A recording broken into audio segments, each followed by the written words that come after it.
Hello and welcome to another episode of Script to Screen. I'm your host, Marc Bauer. This is a talk show where I interview local writers and filmmakers of the Iowa City area. Today my guest is Elly Taylor. Hi, Elly. Hi. It's nice to have you here. Thanks. So, writing, when would you say that you first became interested? Was it something that you sought out from an early age, even?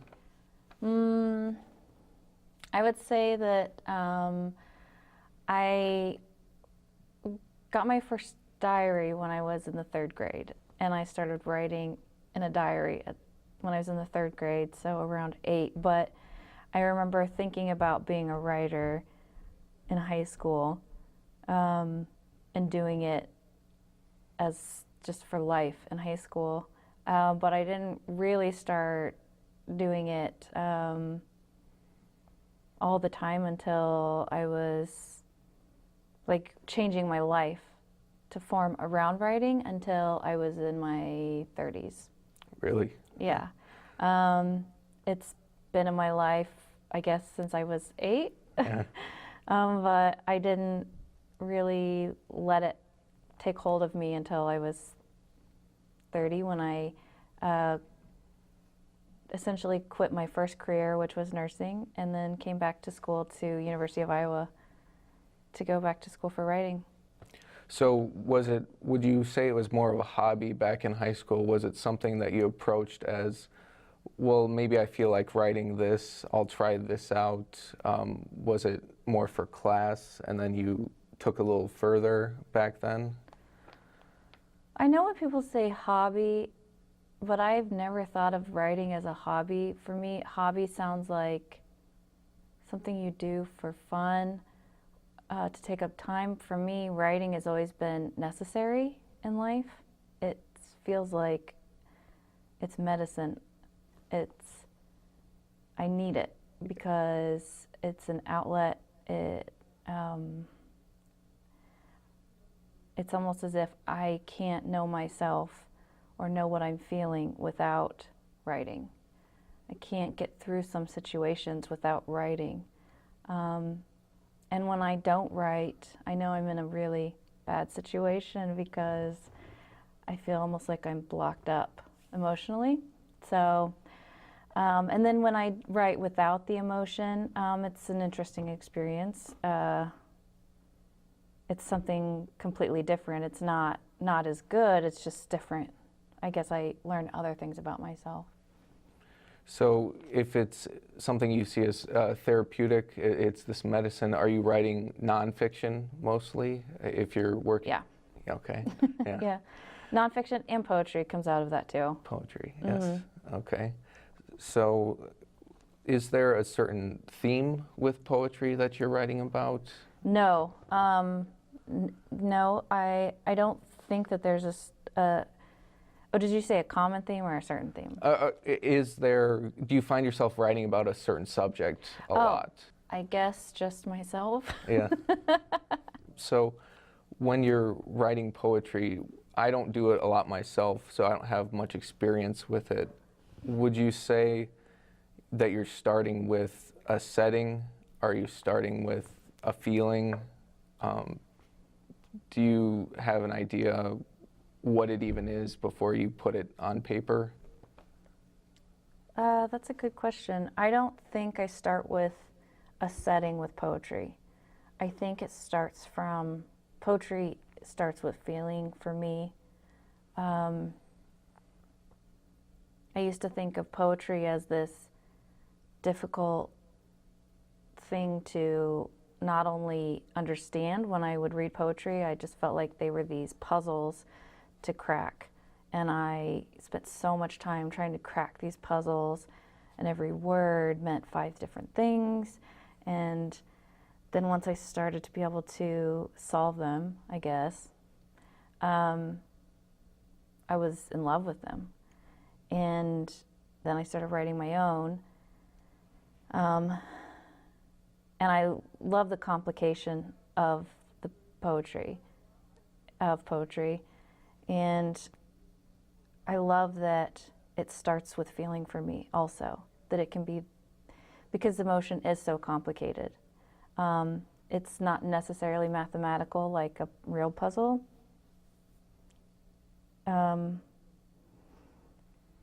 But yeah, it does start from emotion and putting that into words and then making it make sense, these sentences, and then also making sense to me and remembering what it was, how I started out writing that poem. Like just writing about, recently I wrote a poem about disordered eating, and a friend of mine thought it was about a vibrator kept in a drawer. So it makes sense on different levels to different people, but you know, to me it was about an eating disorder, and to him it was about sex. So at the end, but each sentence makes sense, but it also makes sense on different levels to each person. Was that kind of your reaction of, well, not telling him, well, you're wrong for thinking that, or were you more like, well, that's your interpretation, I'm glad you gleaned something from it? Is that kind of your approach? I think that my approach is always that every interpretation is okay, because there's not like a wrong interpretation of a poem. Or if, I think when you read something, you get out of it whatever it is that you get out of it. It doesn't. There's no wrong answer. Mm-hmm. It also, when someone reads something of yours and that's what they get out of it, it opens it up more for you, and maybe explains something to you which you didn't even know that you put into it. That's cool. Yeah. I have a very, I think I'm a little more regimented. I tend to be like, no, this is what it's about, and you're wrong. But okay. I think that's very mature of you to have that kind of, everybody can get something from this. There is no one right answer. So I hope to one day also take that view. On the subject of constructive criticism, how do you feel about workshop settings where you're with other writers? We're here to hear each other's work, read each other's work, learn something here, and there's almost a communal sense of let's make each other better. Has that been your experience? I have been in some pretty mean workshops. And I've been pretty mean in workshops, I know. Because I thought that, I remember one workshop when I was first in school. And I thought that that was how you were supposed to be. And so, even if you're in a workshop, I've heard some people say that workshops can be too nice. And I understand that idea. But I think even if they're too nice or too mean, they always serve a purpose. If they're too mean, then you get that side of it, because if you go out and you are sending anything to a journal or, you know, a publishing company and you get rejected, you have already faced rejection in the workshop, so it's not your first time. If you're in a workshop where it's too nice,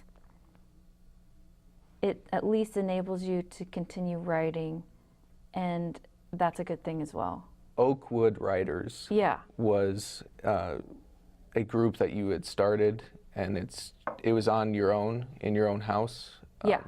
And you just kind of invited any writers, creative people. Any Tom, Dick, or Harry. Yeah.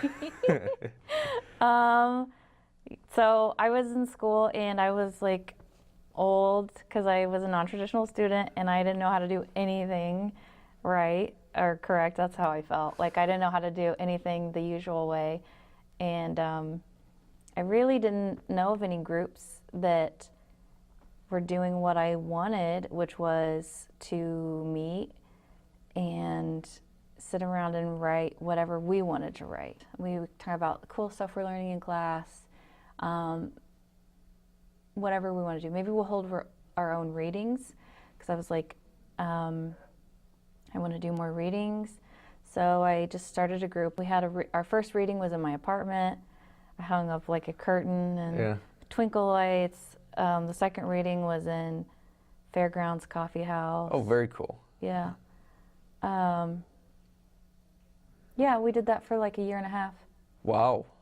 Once a week, consistently? Yeah, every week, every Sunday, and then we changed it, and then after so much time, we moved. Actually, I moved apartments, and then I moved it to. We started meeting at Sanctuary downtown. Sure. But yeah, I did it for a year and a half. And you had how many people roughly working? Oh, so few. Oh, really? So few. It was like sometimes I had like a lot, and you know I'd have some nights I'd have like crazy amount of people, like 20 people, and then some nights I'd have like 2 people. Sounds like you kept just as much heart into it. You said, okay, we're all here, all 2 of us. We are going to talk about writing, and we're going to just be ourselves. Yeah. Doing this. Yeah, we did prompts. We'd have everybody like put these, you could make up prompts and put them in, I forget, we kept it in a box, and we would draw prompts and we'd all write prompts. We had Hemingway parties where we would get together and write until we got so drunk we would like, we couldn't write anymore. Yeah. So. You're not going to get that from a class. No. Yeah. What was your first experience with a reading? Were you nervous going into it? Did you not know what to expect? Super nervous. Yeah. Super nervous. My teacher gave a beautiful introduction for me, really sweet, and then I went up and read, which I haven't had such a great, probably introduction since. She was really nice, Emily Ha. And I just remember going up and like reading, and it seemed like I couldn't see the audience really. It was just like all black, and then I don't know, I'm sure they applauded, but then I just like left. Yeah. Couldn't handle the pressure of staying for anyone. It was awful. Like I couldn't support anybody after that. I was just like out of there. Yeah. No, I totally understand being nervous, and I actually didn't tell anybody it was my first reading. And I should have I remember hearing a girl at a reading say, "This is my first reading," and everybody was really supportive of her. And I really think if it is your first reading, to like vocalize that as you go up to the mic so people know, so that they'll be extra supportive of it. Yeah. So you've probably gotten more confident at speaking in public, or? Yeah, I think it's important to not shy away from the readings. I enjoy them. I like doing it. I did every one that I could. Yeah. I would encourage anyone to do them because they become fun. It's good, also not just fun, but it's a way to, as a writer, I think it's important to start to get your material out there in other ways than just like publishing your material. Not that I'm published. Yeah. But, it's a way of like having people hear it and like think about it and maybe give you notes who you don't even know, and they could, I don't know, maybe offer to even read your stuff. Outside of readings, with classes, was there one that really spoke to you? Did you have a favorite area to study? Was it a nonfiction or a poetry class? My favorite area to study was definitely nonfiction, for sure. I was hopelessly in love with it. Yeah. I was really lucky because my advisor set me up. I didn't know what to study when I came back to school. I just knew I wanted to study writing. She said, "Well, what kind of writing?" I'm like, "I don't know. I just want to write." And she said, "Okay, well, let's start you in this creative nonfiction." And so I took a class with Emily Ha, and I ended up taking another class with her the next semester because I loved it so much, and I loved her so much. Reading nonfiction is this, I don't know what it is, you just become obsessed. Well, you get this growing passion for whatever it is that you love, and you have a thirst for it that you can't quench. Yeah. If you love it enough. There's something about it being a real experience that if it's your piece that you had, or if it's someone else's that you're reading it and you're relating to it, and you're sharing a piece of yourself because it's a true thing that happened to you, and there's vulnerability there. I found that I kept, no matter what situation, I would keep writing about these unsettling, any gross or traumatic or uncomfortable experiences that had happened to me. I would write about it and just like give it to people. And it's like, I don't care, cleanse me. Because I don't care who reads it now. It's like, once I write about it and give it to you, I'm washed. I wasn't ashamed anymore of like whatever. I can't be embarrassed anymore. After I've written about it, it's just like, nothing is sacred or whatever. I don't know. Like, it cleans every experience. And it's almost this thing of, if it's something, I don't know, traumatic or embarrassing, if you hold on to it, it can become this giant. Yeah. And it has power over you. But once you tell someone about it, you realize this is just something that happened. It's not my life necessarily. Yeah. Yeah. And it was surprising what people latch onto and the things that they don't. What is important, that I would write about. I'm like, oh, this is the important thing. And they're like, no, this is the important thing. Like, no, I don't, that's like a minor detail. Mm-hmm. What's changed, would you say, since graduating? Barely reading at all. But it's my first year out of school, and I have a really busy job, so I'm not stressing too much about it. I do just feel like, I just came off of school and my mind's just probably taking some recuperation time. But I write a little bit here and there, and I have a lot of pages for a lot of different projects, I would say, probably too many different projects. I have like a novel and a children's book, and then I'm always constantly thinking of different projects. That's the problem, is like I always have ideas for projects. Or I guess maybe that's not a problem. It's a problem when when I don't have an idea. You've got all these ideas. It's focusing on one enough to... Yeah. Is that something that you're struggling with, this idea of, do you feel like you even have to complete a certain project, or is it, again, just the fact that I'm writing at all on anything? Is that okay for you to jump between things? Yeah, I think right now it's fine that I'm just writing a little bit. The focus part is not my worry or concern right now. I'll worry about that next year. Yeah. Take it as it comes. Yeah. Try your best at it when you feel like it. Mm-hmm. I am writing when inspiration strikes, and that's the way that I was told in school is the bad way to, it's the wrong way. But whatever. Do you want to talk a little bit about your novel or your children's book? Yeah, I'll talk a little bit about it.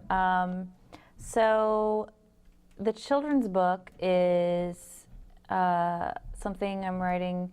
I have a friend who's a really good illustrator, and she's going to illustrate it for me. She said if I ever actually write the fucking book, but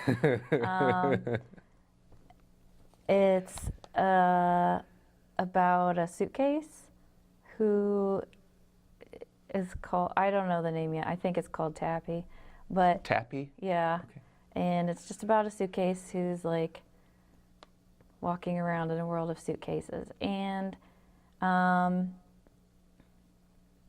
like she collects things and puts them inside the suitcase, and everybody does this, and they all have like a collection of things inside their suitcases. And then I don't know yet what her story is. How do you approach that? Do you have to kind of get your mind into a child's mindset? How do you write material that Oh. they can relate to? So I actually really love writing from a child's perspective. It's one of my favorite things. When I wrote fiction in my fiction class, I wrote a whole story from a child's voice. And so the fiction class was very hard for me, but that story was probably people liked it more than they liked any of my nonfiction stuff. But I do really like writing from a child's voice, and I love reading anything from a child's voice. There's something very, it's funny and it's sad to me. It's poignant and honest and cute. I just love it if it's done in the right way. Sure. Do you know how in The Giving Tree, where you have like this big white page and it opens with just a few words? Yes. I feel like, and then you turn a page and it's just like a picture. And the whole book is written that way. And you have all this time and space between these words and the pictures. And it's like sets this pace of words, like a slow plodding. Yeah. I feel like that book has set the meter of all my writing. Like it was burned in my head when I was a kid. Mm-hmm. And I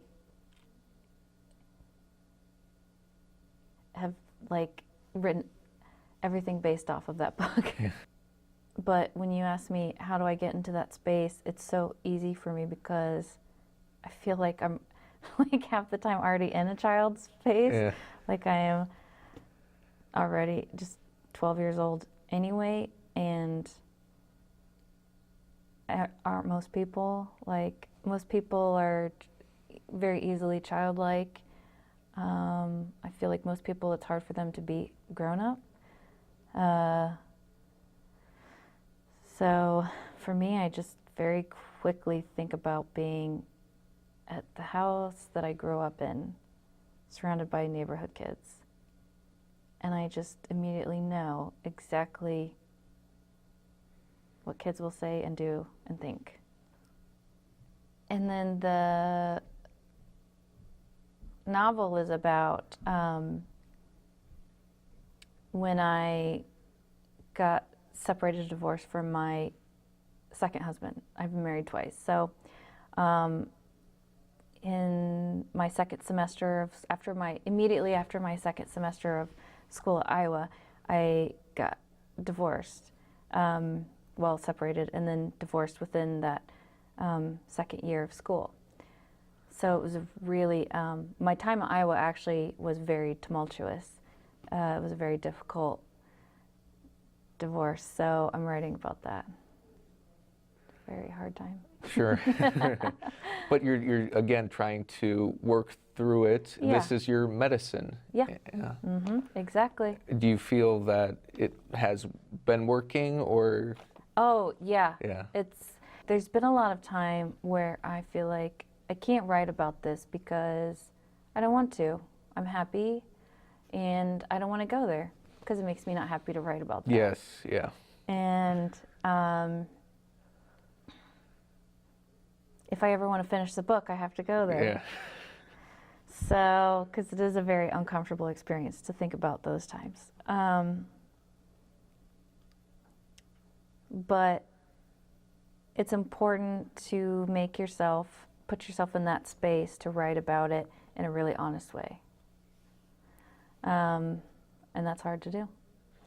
How would you say you approach getting into that space? Is it on a day where you're like, I'm awesome and everything's great?